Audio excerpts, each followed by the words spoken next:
Hi everyone, so today we are going to talk about our next topic, which is water and electrolyte balance. This topic is included in our syllabus, but as of now there isn't any question which have been asked in exam, but we don't want to take a chance, so let's go for this. So as we know that body can be divided into solids and water. Solids would be 40% to 50% depending upon if you are a male or a female, and water is about 60% of the total body weight for an adult male, and 50% of that in female. This difference is between male and female is because of the longer mass of adipose tissue in female and muscle mass in male. So solids are things such as proteins, lipids, carbohydrates and minerals. In adult male, total 40 liter of water would be there. The total body water is distributed in two fluid, which is also said two fluid compartments. There are ECF, which is extracellular fluid, and ICF, which is intracellular fluid. So ECF is about 1/3 of the total body fluid, which is about 50 liter we can say, and ICF is about 2/3 of the total body fluid, which is about 25 liter. As you can see in this diagram I have tried. So ECF can be further divided into the plasma, which is the fluid in the circulation. The fluid in the circulation makes up about 20% of the ECF. Remaining 80% can be found in the interstitium, meaning between the fluid found between the cells. The ICF is basically a fluid inside the cell and where the most total body fluid is found. We mainly get fluid by drinking water and eating food, and so the main fluid input is from GI tract. As you can see, I have done it here.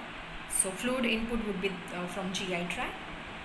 We need roughly 2500 ml per day, which is required to compensate the average water loss. Water enters first into the ECF from GI tract. Water can then move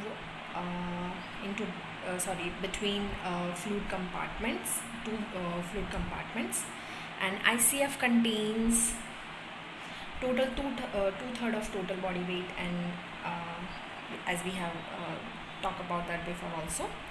So here water moves passively between fluid compartments, either via channels or between the cells. So there wouldn't be any need for the active transport, and no need to spend energy to move the water between compartments. So here the movements of water occurs passively in the response to osmotic gradient.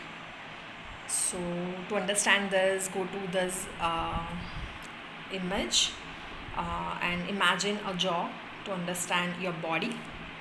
This is and there is a semi-permeable membrane which separates the jaw into two compartments, and through osmotic gradient principal fluid will shift to the area with more solute, and this is osmosis.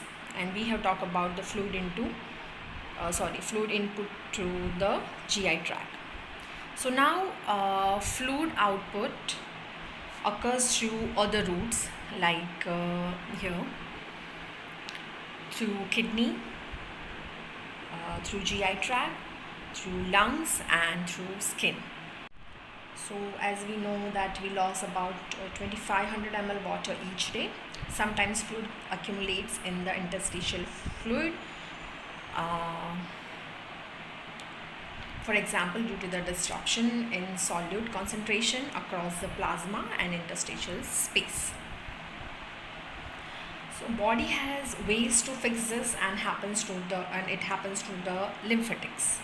So fluid may also travel from the interstitial space to the plasma to the lymphatic vessels, so that drain into the venous circulation.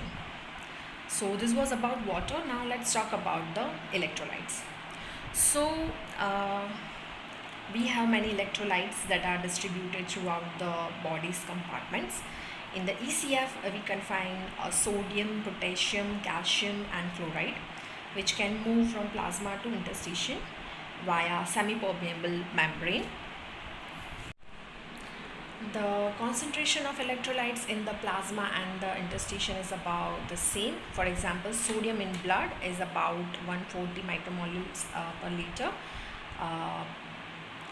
Potassium would be 4, calcium would be 2.5, and chloride would be 1.5 on an average. So electrolytes can't just move through the lipid membrane between the ICF and ECF. They often rely on transport channels. For example, sodium and potassium moves via the sodium potassium pumps. So I have tried to show it here, right, where 3 sodium is transported out of the cell and exchanged for the 2 potassium inside the cell. So this type of channel requires ATP. This sort of mechanism allows the different gradient of ions across the body compartments, because inside your cell you have 12 micromolecules per liter of sodium and 115 potassium per liter. So here intercellular calcium is less than 0.5 and chloride is 4. You can see straight away that main cation in the ECF is sodium and the main cation in ICF is potassium.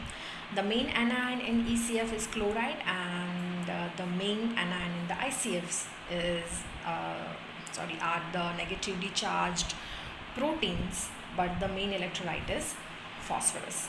So proteins are also found in the plasma but not in the interstitial fluid. The main protein found in plasma is albumin, and albumin helps maintaining osmotic gradient, which helps keep water in the blood vessels. So phosphorus in the phosphate form is the main anion in the ICF. The other important negatively charged ions are bicarbonate, which is very important in acid-base balance, which we have talked before. So these electrolyte levels are very important to know and understand, because if, for example, you have a high concentration of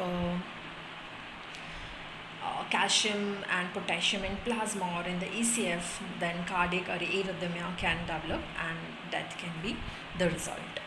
So all the homeostatic mechanisms that monitor and adjust the composition of body fluid to respond to changes in the ECF and not the ICF.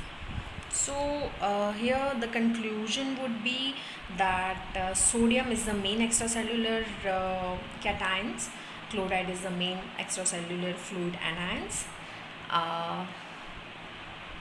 calcium is the main intracellular fluid cations, and phosphate is the main intracellular anions, and bicarbonate would be important for the acid base balance.